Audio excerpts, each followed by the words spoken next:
సుపరిపాలన తొలి అడుగు పేరుతో రాష్ట్ర వ్యాప్తంగా పండగ వాతావరణంలో కూటమి నేత అంతా కూడా ప్రతి గడప తొక్కుతున్నారు. విజయవాడలో ప్రస్తుతం కేశినేని చిన్ని ఎంపీ గారు ఉన్నారు.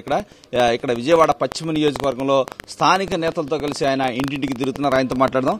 చిన్ని గారు, ఎలా రెస్పాన్స్ ఉంది? మీరు తిరుగుతూ ఉన్నారు కదా. సుపరిపాలన తొలి అడుగు 4.1 గౌరవ ముఖ్యమంత్రి నారా చంద్రబాబు నాయుడు గారు 4 సంవత్సరాలు పూర్తి చేసుకుని 4 సార్లు ముఖ్యమంత్రి అయి మొదటి సంవత్సరం పూర్తి చేసుకుని ఆయన మొదటి సంవత్సరం రాగానే సంక్షేమ కార్యక్రమాలతో మొదలైన ఈ పాలన అభివృద్ధి పాటగా వెళ్తా ఈ సంవత్సరం దిగ్విజయంగా పూర్తి చేసుకున్నాం. ప్రతి ఒక్కళ్ళ పేదల కళ్ళలో ఆనందం చూసే విధంగా సంక్షేమ కార్యక్రమాలు మేము ఎన్నెన్నో అమలు చేస్తున్నాం.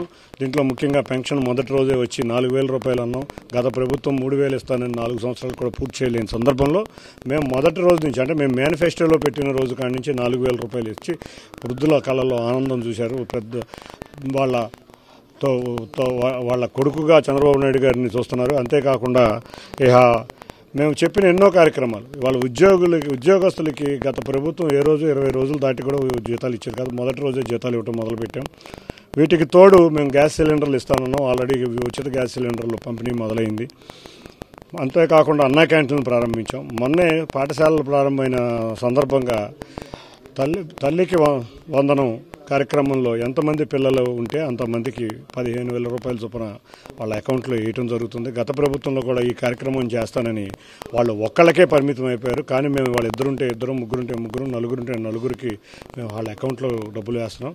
వాళ్ళు అది కూడా స్కూళ్ళు స్టార్ట్ అయ్యే టైంకి, అంటే వాళ్ళు పిల్లలకి స్కూళ్ళు స్టార్ట్ అవ్వగానే ఫీజులు కట్టుకుని అంతేకాకుండా పుస్తకాలు కొని చక్కగా స్కూళ్ళకు పంపించే విధంగా తల్లులు ఆనందం వ్యక్తం చేస్తున్నారు. ఇటువంటి కార్యక్రమాలు ఎన్నో చేస్తున్నాం. రేపు రాబోయే కాలంలో ఈ నెలలోనే రైతు బంధు కార్యక్రమం కూడా చేయబోతున్నాం. ఆగస్టు 15 నుంచి మేము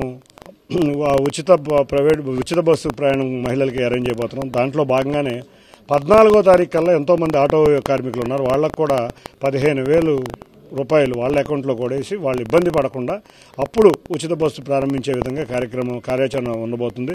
వీటన్నిటికీ తోడు గౌరవ ముఖ్యమంత్రి గారు నారా లోకేష్ గారికి ఒక ఆదేశం ఇచ్చారు. నిరుద్యోగ వృత్తి కూడా ఈ సంవత్సరంలో అవ్వాలని నిరుద్యోగ వృత్తి కూడా చేయబోతున్నాం. P4 విధానంలో మేము అన్నట్టు మహిళలకి 1,500 రూపాయలు P4 విధానంలో తీసుకొచ్చి అది కూడా త్వరలో రావచ్చు. మేము చెప్పిన సూపర్ 6 పథకాలన్నీ కూడా పేద ప్రజల చెంతకు వెళ్ళటమే కాకుండా అభివృద్ధి జరిగితేనే పిల్లలకు ఉద్యోగాలు ఉంటాయి. అభివృద్ధి సంక్షేమం సమపాలలో వెళ్తేనే ప్రజలందరూ ఆనందంగా ఉంటారు.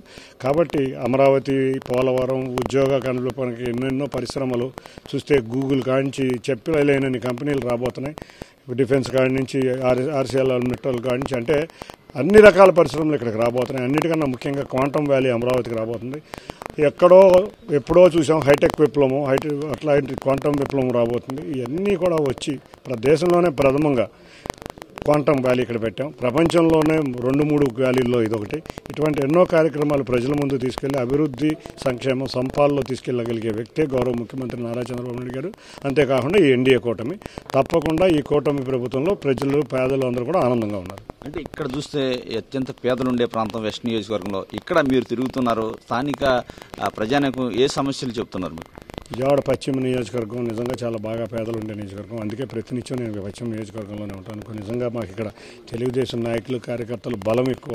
చూస్తే ప్రతి ఒక్కళ్ళు కూడా తమ చిన్న పనులు చేసుకుంటేనే పార్టీ కార్యక్రమాలు చేసుకునే యంత్రాంగం ఇక్కడ ఉంది. నాయకులు కూడా అదేవిధంగా ఎన్నో రోజుల నుంచి పదవులు ఆశించినా రాకపోయినా కూడా వాళ్ళు ఎప్పుడు కూడా క్రమశిక్షణ దాటకుండా ఉండే నియోజకవర్గం.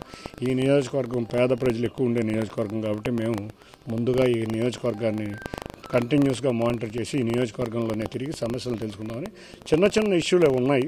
తప్పకుండా వాటిని పరిష్కరిస్తాం. అంటే ఇంత బయలార్జీ చేసినప్పుడు చిన్న ఇష్యూలు వస్తాయి. వాటిని పరిష్కరించే విధంగా మేము నోట్ చేసుకుంటున్నాం. వాటిని అధికారుల దృష్టికి తీసుకెళ్లి పరిష్కరిస్తాం. అంటే మరోవైపు చూస్తుంటే వైసీపీ చెప్తుంది, వారు కూడా ప్రజల్లోకి వెళ్తున్నాం, మేనిఫెస్టో రీకాల్ పేరుతో వారు కూడా ఒక కార్యక్రమాలు మీకు కౌంటర్గా చేయబోతున్నారు. ఎలా చూస్తారు?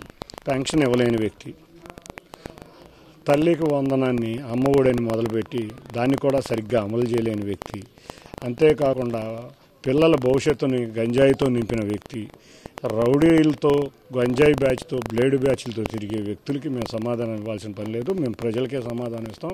ఇవాళ వాళ్ళ ముందు ప్రజల దగ్గరికి వస్తే రమ్మనండి, ప్రజలే చేత్కరించుకునే పరిస్థితులు ఉన్నాయి ఇక్కడ. ఓకే, ఇక్కడ కేశినేని చిన్ని అయితే మొత్తం కూడా సుపరిపాలన తొడి అడుగులో భాగంగా మొత్తం ఇక్కడ కొండ ప్రాంతాల్లో విజయవాడ వెస్ట్ నియోజకవర్గంలో కొండ ప్రాంతాలన్నీ తిరుగుతున్నారు. ఇక్కడ స్థానిక ఏదైతే ప్రజల్ని కలుస్తున్నారో వారి సమస్యలను తెలుసుకుంటున్నారు.